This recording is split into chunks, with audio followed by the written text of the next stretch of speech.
Hey, my name is Pixie, welcome to my channel, and today's video will be about politics. But before we start diving into the separate topics, we first need to clarify what is even politics. That's a stupid question, you might say, and I will answer yes, you are right. In fact, it is a stupid question. However, definitions are relatively easy to research, so fuck you, you're gonna hear it anyways.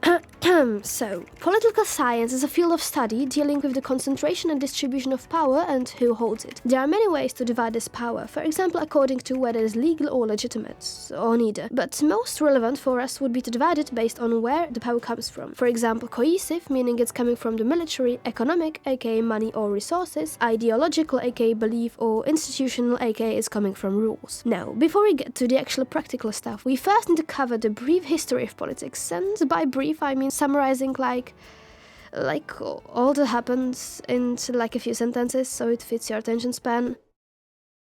Chapter 1: History.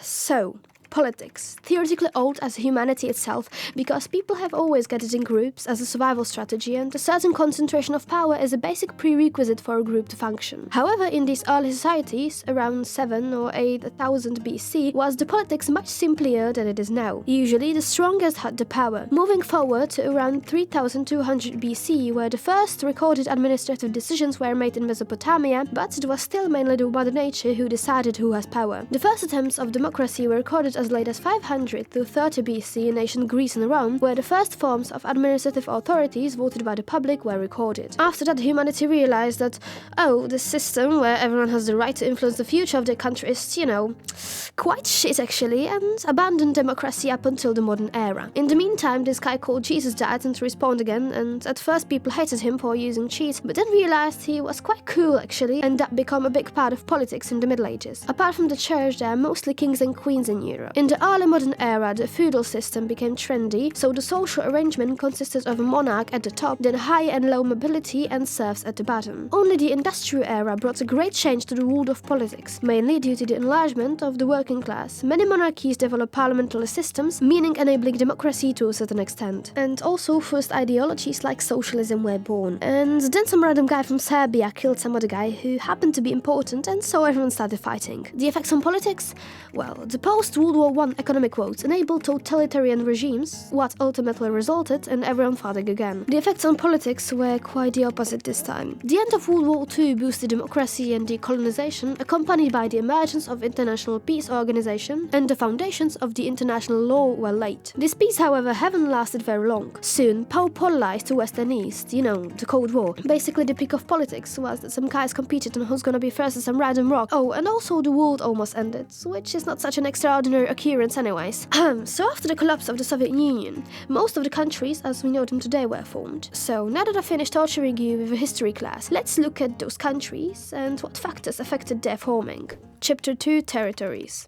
Most of the countries were formed by nations, a group of people settled on a certain lands, and by living there they developed characteristics like language or culture that set them apart from others. Except for Africa. You can tell this by the appearance of the borders after all. Basically some entitled Europeans drew lines on a piece of paper, even though in reality it doesn't even make sense, and therefore, paired with some other factors, can be a cause for the many conflicts in Africa. What I meant to say by this is that the colonization had a major impact on the forming of countries, mainly in Africa and Asia. Apart from colonization, in places where civilizations had the opportunity to develop more organically, the territories were mainly shaped by wars, and the borders were often created by geographical features like rivers or mountain ranges. Also, the territorial organization has changed throughout history. At first, when monarchs tried to unify their territories by drawing lines on the ground, they were mostly empires or tribal lands, like the city-states, and now we have mostly kingdoms and republics. We're gonna talk about what is the difference between a kingdom and republic later, and the rest of them are not so relevant for the purpose of this video. So, no matter if said territorial entity is republic or monarchy, we can generally classify its territorial arrangement into one of three types: unitary, federal, or confederal, depending on where the power is concentrated. Unitary means that the power is concentrated in a central government, whereas federal means the power is apart from the central government distributed into partially autonomous units which have their own legislative powers. Most of the countries today are unitary, but some good examples of federal are USA, Germany, or India. There aren't really any confederal countries today. currently closest would be the EU, which I'm gonna talk more about the next video, so subscribe if you don't want to miss it. But a great example of a confederal country from history would be the Soviet Union. Wait. So we've clarified the types of countries, but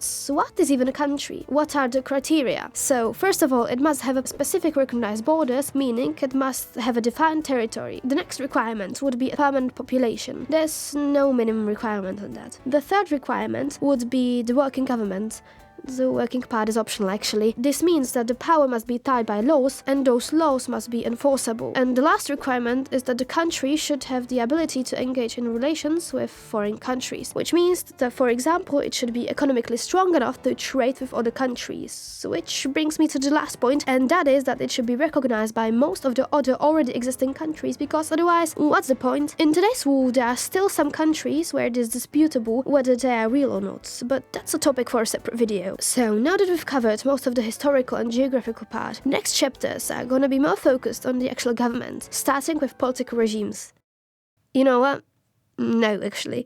I've realized that the topic of politics is actually a lot more comprehensive than I thought it would be. So, now I've covered like 1/4 of my scripts, and because my lazy ADHD ass is starting to get overwhelmed, so I've decided to end this here and make this video a nice, cute little introduction to this beautiful little topic that definitely didn't make my brain leak out of my ears while researching it. So, yeah. Like and subscribe, and stay tuned for the next part. Bye!